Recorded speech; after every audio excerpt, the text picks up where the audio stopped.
Yo, YouTube, what up? It's MellowBanks. Today we got another crime documentary. This one happened on June 14th in 2018. It's a very high profile case where a Toronto rapper was looking for one of his ops and ended up shooting 5 and 9-year-old sisters in Scarborough, Ontario. If you were around in 2018 and you were old enough to, watch the news or have social media, you definitely heard about this case. This was all over the place. The investigation lasted a while. You're gonna see all the details in the video. And yeah, bro, it's a crazy one. Let's get to the video, man. Tonight, the sound of children's laughter turns to screams of terror when someone opens fire on a Toronto playground.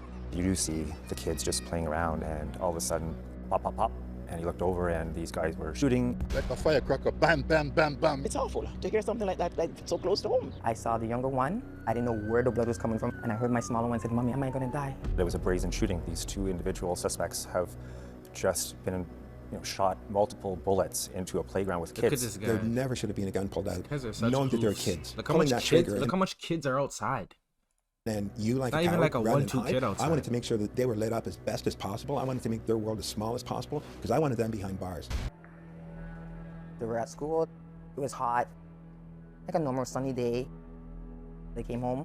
They came inside. "Mom, can we go outside?" I said, "Yeah, that's fine. You have any homework?" "No."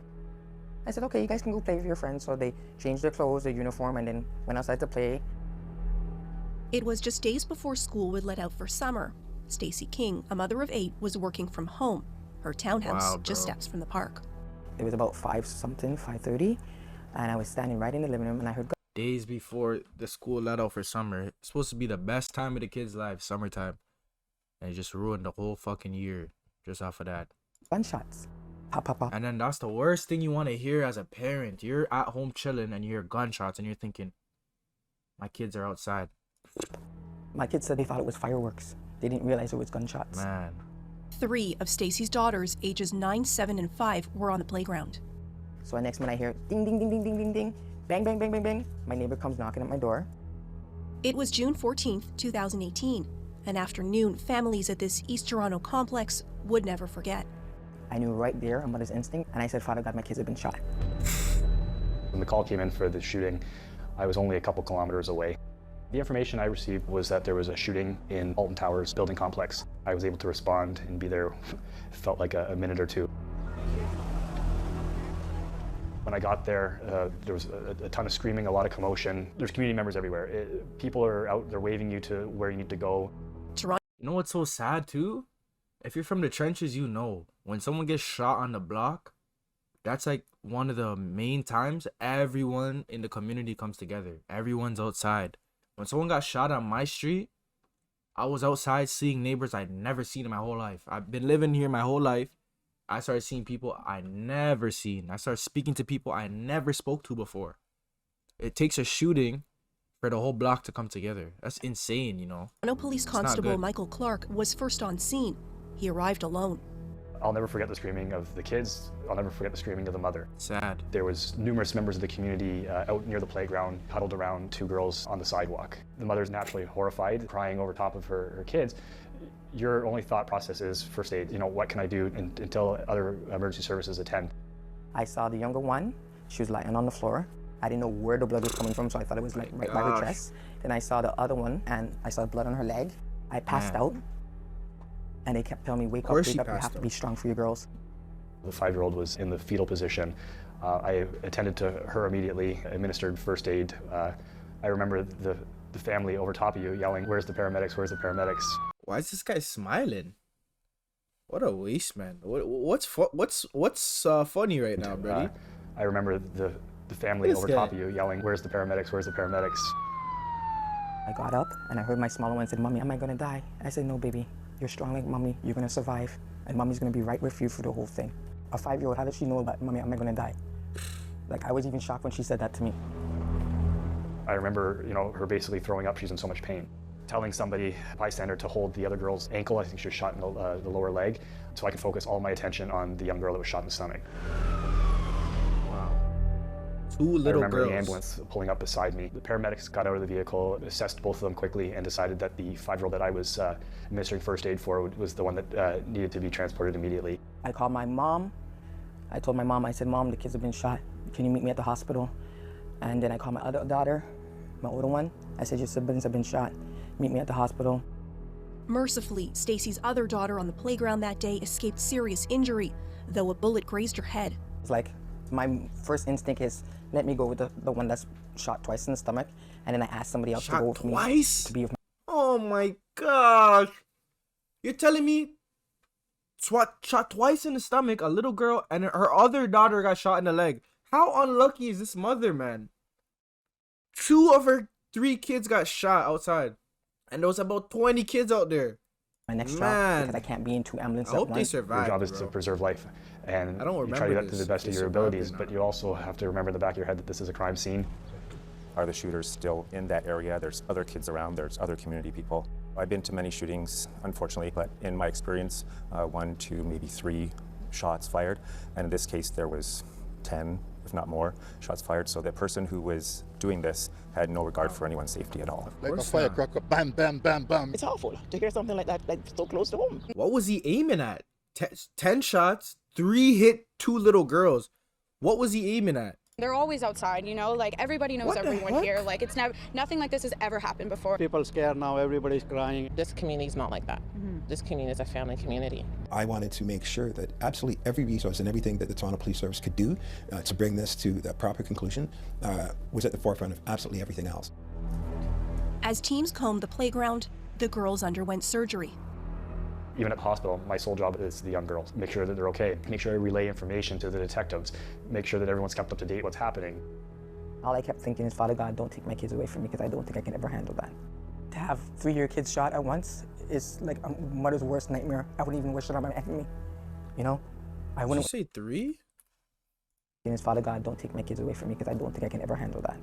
To have 3 of your kids shot at once 3? is like a mother's worst nightmare. I wouldn't even wish it on my enemy, you know? I wouldn't want anybody to go for that. Like, I never thought. I've heard about gun violence in Toronto, but I never thought I would be a victim of gun violence. No one ever does. That's so sad, bro. I spoke to a witness that was there who heard the shots being fired. Pop, pop, pop, pop. And he looked over and these guys were shooting, so he immediately took pictures of the vehicle when they were running back to the car, and then when the car took off. So what a legend, eh? What a good Samaritan. This guy heard gunshots, and the first thing he thought was to take out his camera and get a photo of the vehicle. Brother, I'm not gonna lie, I would have been hitting the deck. assisted I've us been right away hiding for because my we knew life. what kind of car we were looking for. If you made it this far, like the video, subscribe. Don't be a hater. When we arrived on scene that day, you can imagine it was flooded with police cars, all kinds of different units, major crime units, gun and gang units. It was an actual playground.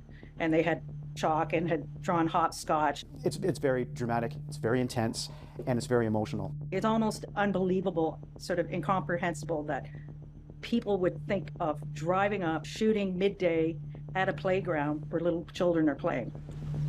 We knew the shots came through a wooden fence that sort of surrounded the playground area, and you could see all the bullet holes that came through.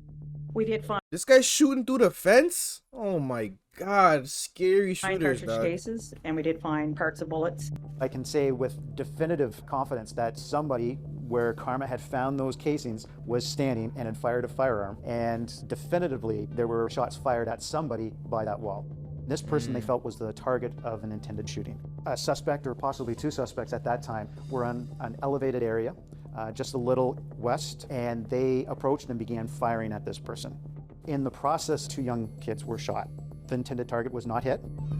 Evidence that supports the surveillance footage. There were cameras everywhere, and they captured the moment Joy on the playground. Oh, I just seen the guy running right there.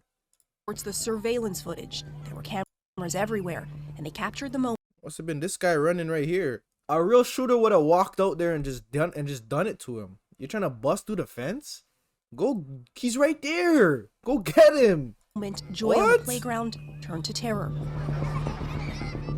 How much kids are outside? So you do see the kids just playing around, and all of a sudden you just see them all run away, scatter. And you're like, oh my God, there's not just the 2 girls that got shot, there was so many other kids. Then you actually see the suspects get out of the car, run over towards the fence and unload the firearm into that playground, and then run back. The car that they were driving, the window was down. To me, that was almost like, I don't really care if someone sees me. after what I did. Because in my experience, you come across shootings and the vehicles are heavily tinted and the windows are rolled up so that they are trying to mask their identity. And in this case, it was not the case. Man did it, no tints, window down. Yeah, these guys are mod.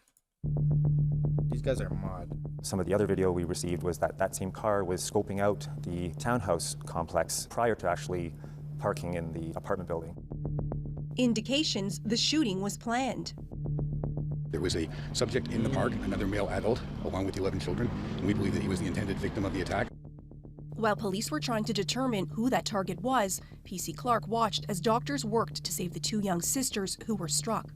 The 5-year-old girl was taken to emergency surgery with a gunshot wound. I had been gowned up and went into the operating room as well, and I was there just for the continuity evidence. So when the surgeons and doctors were able to remove the bullet from the young girl, I was there to collect it so that it could be sent off to forensics and aid in the investigation. Stacy spent day and night at her daughter's bedsides. The smaller one was in the ICU for like 3 or 4 days. So it was like up and down, up and down, up and down, different floors, different floors. They had them in separate rooms. So one's in a more critical room and the other one's in another room. With all hands on deck at the scene, Chief Saunders made this vow.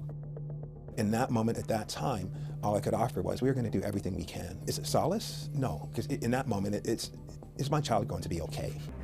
There never should have been a gun pulled out, knowing that they're kids. And then, of course, pulling that trigger, and then the outcome of having 2 children that are shot, and then you, like a coward, run and hide. I wanted to make sure that they were lit up as best as possible. I wanted to make their world as small as possible, because I wanted them behind bars.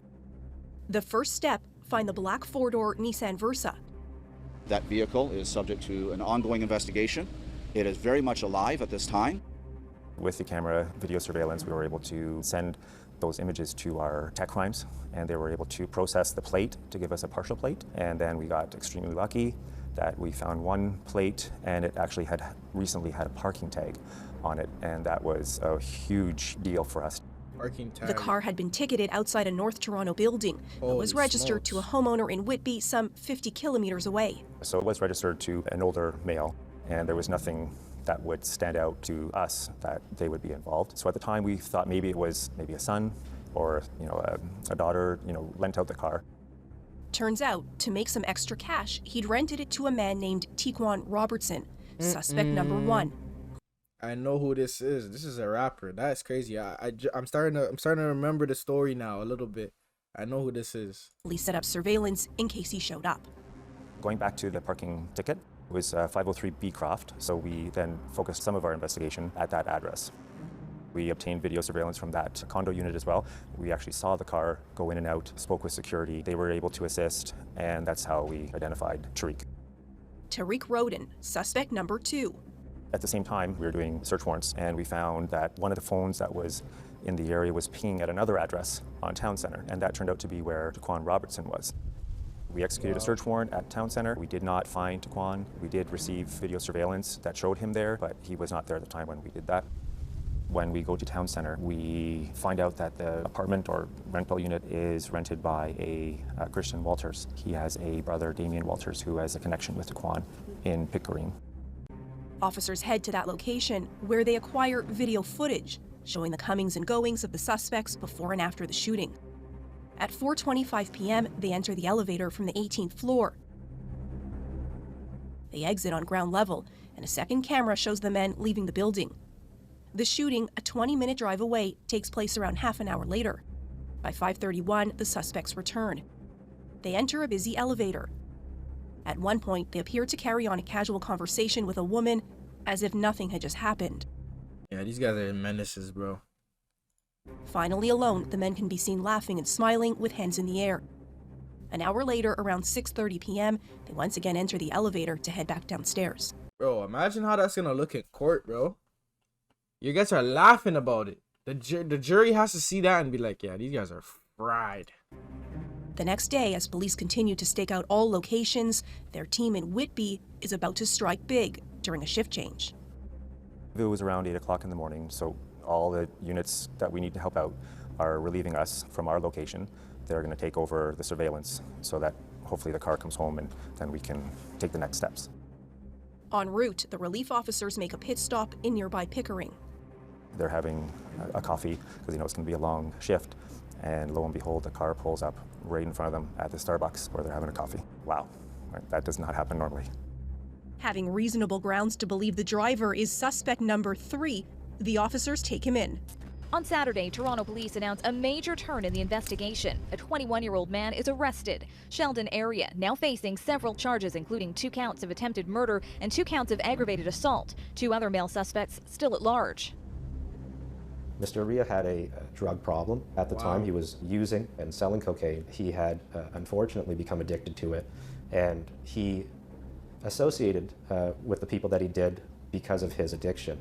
He started hanging around with bad company. Despite how fast police I don't even believe that story. That's like a nigga that sells crack, gets caught with it, and says this is for personal use. I don't believe that for a second, bro. caught the driver, whoever pulled the trigger was still out there. Police have named 2 men wanted in last week's shooting at a Scarborough playground. Tarek Roden and Taquan Robertson are both wanted on numerous charges, including attempted murder, both 23 years of age. Only Sheldon and Ria remain behind bars. You can't be going into a playground with 11 children on a hot summer day and targeting somebody and hoping. It was like a video game. Louis March is the founder of the Zero Gun Violence movement in Toronto. How was that like a video game? This guy lost it. The shooting at the playground, he says, marked a shift in gun culture. We work with gang people that are responsible for some of the shooting in the city. People that have done the crime, done the time, and are not making a difference. And they talked about the codes that they had. Who would carry the gun, who would shoot, the conditions, because they didn't want to bring additional heat onto their business or onto themselves. So they had codes. And the code would not have allowed them to do something like that. There are certain people that were excluded from being targets. Bro, there's no codes, there's no nothing these days, brother. Anything goes. There's no codes. There's no, like, anybody can get it these days. The streets is a mosh up. 1 month after her daughters were shot, Stacey King went to Toronto City Hall to plead for an end to gun violence. They're scarred for life. I'm scarred for life. I'm never gonna remember. I'm gonna remember this for the rest of my life. Too many young kids are dying. Too many young kids have access to guns. I blame the people giving them the guns. I blame too many gang members. We need to put a stop to this. When is it gonna stop? Innocent children can't play in a playground in front of my house. In August, a call from an Ontario provincial police officer in Minden, north of Toronto. Detective Broccoli from OPP had some information that they knew of a person that they had previously investigated, and they had received info that someone was hiding out in his house, and we learned that it was Tariq Roden. Second arrest has been made in the daylight shooting of 2 girls at a Scarborough park. Back in June, if you recall, shots rang out at a crowded playground in Alton Towers Circle. 2 sisters, ages 5 and 9, were wounded. There was an allegation that in him fleeing that he had left a firearm behind. After that interaction, police ultimately arrested him. He was believed to be one of the 2 men who exited the vehicle after it had parked in white t-shirts and approached the fence. Both men appeared to have arms outstretched and were believed to be carrying firearms. So he was believed to be one of the shooters. He ultimately took responsibility for participating in the shooting as a participant, not necessarily a shooter. He was charged with attempted murder, he was charged with discharging a firearm, charged with possession of a firearm. As I understand it, he agreed that sometime in June that he went to a playground, and I think there was some discussion either amongst the people in the car or after he got out of the vehicle about an intended person that was of interest to this particular group. So he ratted. What possessed these people to show up at a playground full of children? It's certainly bad judgment, and as far as I understand the police theory, they thought that there was some connection or undercurrent of disagreement over social media. We ain't do rap views, we ain't do rap beats. Wow, they actually showed a guy's video. That's Taquan Robertson was an up-and-coming rapper known as Top Gunna. Goofy, I got a strap named Codeine, a shot leave you lean. I heard they sleeping on me, wake up out your dream. Some of the videos that we were able. And it's crazy because I used to listen to this song, bro. I don't know why they're even giving this guy clout after this idiot thing, though. To view through YouTube did show that there was a street quarrel or a beef between Taquan Robertson and another up-and-coming rapper. Why are they playing the guy's music video? Oh, they got We Love Hip Hop in here too. So with no further ado, we have Top Gun in the building. Wow. Robertson had discussed his music, singing style, and growing up in Scarborough on a local podcast. Moved out to Ajax. So I'm saying that grade 3, grade 4. The hosts of the We Love Hip Hop podcast later posted a disclaimer at the beginning of the interview noting it was recorded June 13th, 2018, the day before the shooting. No way. These guys did the interview and went and go try to catch a body right after? Yo, this story is crazy. That an associate of that up-and-coming rapper was Clinton McDonald. who we then learned was the intended target that was supposed to be You might see this guy on TikTok these days. shot by Taquan Robertson that day. Investigators believe Robertson felt he'd been mocked by the other rap artist on social media and was looking to settle the score by taking out his friend, Clinton McDonald.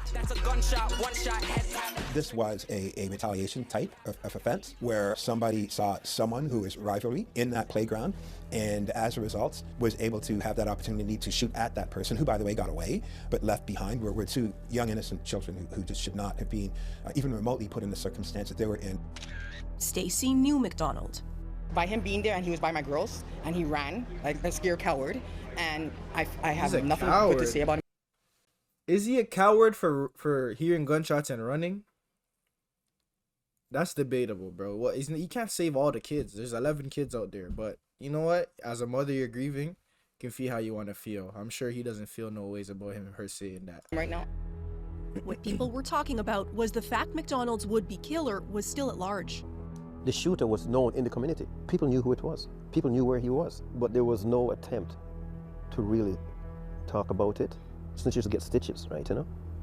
So don't do it. And it's not only in one community. It's promoted in the music, in the culture, and the children. Why do they keep playing this guy's music? We don't want to hear his music right now, a lot bro. of tips coming through. We knew who he was. We were still trying to figure out where he could be because now the other two that have been arrested, with him being on the go, it affects the court cases that we are currently working through. So time is very, very important at this time. Weeks turn into months. Things kind of just fade away because other things happen in the community. This case, although high profile, 2 young girls were shot, seemed to be, after a few weeks, like it didn't happen. Then, a full year after the shooting, police partnered with Crime Stoppers and the Bolo program to offer a $50,000 reward. Mr. Robertson, there's nowhere to go. We will apprehend you sooner rather than later. So do the right thing. Call a lawyer and turn yourself in. We're just going to finish with these stories. Bolo stands for Be on the Lookout. So the Bolo program is a Canadian program encouraging citizens to be on the lookout for Canada's most wanted. I never knew Bolo standard for Be on the Lookout. Makes sense. Just leave like a stack. Makes sense. We do that by conducting major amplification campaigns featuring most wanted notices. We want to reach Canadians. I also never seen this notice in real life. I've only seen it on the internet. They actually go around and pass these out? Let me know in the comments if you're in Toronto and you actually seen one of these little pamphlets. I've never seen this before. If your information leads to the arrest of Taquan Robertson, you are eligible for a $50,000 reward. Crime Stoppers will always guarantee your anonymity and you will never be required to testify. Come forward, speak up, break the silence, and by doing so, you will be making a difference in the safety of your community. The reward came out. Yo, keep it 100. If you're a criminal, let's say you follow the street code, in quotations, and you know this goofy shot 2 kids and there's 50 bands on his head, you guys snitching? Let me know in the comments if you're snitching, bro. 50 bands. The whole city will be again on the lookout for you today. The whole province, the whole country is looking for you. This is not going to stop. Our joint efforts are not going to stop until you're apprehended. Coming up after the break. While police have 2 of the suspects in custody, the alleged shooter is still at large. And with time passing and leads drying up, never seen this they up outside. the ante. 75 bands now. Think about it again. Are you snitching for 75 bands? The man shot 2 kids. I don't know, man. You tell me. Shot 2 kids, man. We're not asking for any evidence. We're not asking for anybody to come forward as a witness against Taquan Robertson. We have all that already. We are ready to proceed to court and have a trial for Mr. Robertson in relation to this. What we need from the community is for somebody to pick up the phone and tell us where he is right now. It's difficult for people to come forward. I think there's a big myth out there of, snitches get stitches, right? But we need to understand where the word snitch came from, right? Buddy, it was a word created. Snitches do not get stitches these days, bro. The snitches develop rap careers and become millionaires. This is what happens, actually. 75 bands to tell on a nigga that shot 2 kids? By criminals or other criminals who told on criminals, right? So when you peel that back, the constant in there is criminals. The average citizen, they're not criminals. They want to do something to benefit their community, to make their community safer. Finally, 6 weeks later. Earlier this afternoon, with the assistance of the Emergency Task Force, a criminal code search warrant was executed at an address in York Region. During that execution, they found Mr. Taquan Robertson at the same address. Some of these individuals that are out there are mingling amongst each other and hiding themselves, if you will. When he was arrested, he was in the company of another Bolo suspect. No so way. Both of those individuals were arrested. I can say as Chief of the Toronto Police Service that this is a proud moment for all of us. We have been looking for these two individuals since 2017 and 2018, and this is a very good day for all of us and for the family of those who have been victimized by these individuals. How the fuck he end up with another person on the Bolo program? And whoever ratted, that's double the money right there. Phew, that's a come up. The man picked up with Robertson, Alexander Fountain, was wanted on murder charges for which he was subsequently convicted and is serving a life sentence. In October 2020, more than 2 years after the shooting, Robertson pleaded guilty to attempted murder and 2 counts of aggravated assault. We proceeded with that guilty plea in an expeditious way, and he was sentenced afterwards by the presiding judge. At that point in time, we still had a trial scheduled for the other 2 men, and we were preparing to proceed with that. At some later point, we found out that they also wished to plead guilty. Roden pleaded guilty to 2 counts of aggravated assault. If the first guy pleads guilty, these guys have to plead guilty. They have no choice. Possession of a loaded firearm, and discharging a firearm. Uriah pleaded guilty to 2 counts of aggravated assault, discharge of a firearm, and possession of cocaine. The purpose of the trip, as far as Sheldon was aware, was to obtain drugs from the neighborhood. What a liar. It was the worst possible thing that could have happened, and had he had any idea that that even could have occurred, he would have been nowhere near the situation. I don't believe that for a second. He went... This is so... That's what the lawyer told him and told these guys? Brother! He went back with them. He was in the elevator laughing with them, was he not? He wasn't there for no... Oh my God. The legal system is so fried. They believe that story? Their trial was scheduled to start in November of 2020. Once their guilty pleas were entered, we adjourned for sentencing. And eventually, Mr. Roden received a 13-year sentence. He was 13 years. Is that enough time for shooting 2 kids? I don't think so. But at the same time in Canada, you could literally do a drive-by, kill someone, go to court, and it gets put down to manslaughter. You tell the judge, I just aimed my gun out the window to scare him, and I accidentally pulled the trigger and I killed him. I accidentally shot him 15 times, and they get 13 years, bro. Sentenced as well for his possession of the loaded firearm that he discarded afterwards. Mr. Uriah was sentenced in February of... That's plus the gun charge? 13 years for the 2 aggravated assaults plus a gun charge. Nah, he should have got at least 25, bro. 2021 and received a 10-year sentence. 10 years. The driver got 10 years, whatever. He's the driver. He didn't hop out and shoot. He should have got more, but fuck. What can you do, right? The guy had a story being a cocaine addict. Okay. Let's see what the main guy got, the rapper. At Robertson's sentencing hearing, the young sisters shared the impact of the shooting through handwritten words and drawings. When I got shot, I felt sad because no child should have to pay the price for gun violence, wrote one of the girls. I saw my right leg bleeding, so I screamed for help. The girl who was grazed by the bullet wrote, when they got shot, I was confused. It was like I'm waiting to wake up out of this nightmare. But then I realized it was not a nightmare and it was actually happening. Bro, she did not write that. Let's not act like that's the little kid's handwriting, okay? We get it. It's heartfelt. Don't lie, bro. When it happened, it was so quick, like 1 minute we were playing, then the next minute everybody is running. Perhaps most poignant, I was outside playing and then I heard gunshots. The next I know, the front of my shirt was red. When I talk about it, I feel like I'm reliving it. In court, Robertson, now a new father, stood up and apologized. What I did was horrendous, he said. He was sentenced to 13 years in prison, plus a lifetime weapons ban. 13 years? Yo, bro. We gotta do better, bro. We gotta do better. Because if I'm not mistaken, you only do 2/3 of your time, bro. All 3 of them did apologize when it came to the trial. I do forgive them because I'm not God to judge them. That I don't know what was going through their mind. They said they were suffering, and I don't know what the target did to them. You know what I'm saying? Like, nowadays, men keep their emotions bottled up. They're angry. They don't know how to talk to people. You're able to forgive them. Don't make excuses for these grown-ass men, bro. Don't make excuses for these grown-ass men. These guys are gonna be home soon, whether you believe that or not. This happened in... They got sentenced in 2020. It's 2026. These guys are home soon. They're already more than halfway through their sentence because you only have to do 2/3 of the time. If I'm not mistaken, I'm not a professional. These guys should have got more than what they got, bro. That is actually a joke. shooting kids and running away, going on the run for 2 years, laughing about it. They should have got at least 20. At least a 20 us. Yeah, man. If you made it this far, like the video, subscribe. Don't be a hater. I'm gonna react to more videos later. It was Mellow, bro.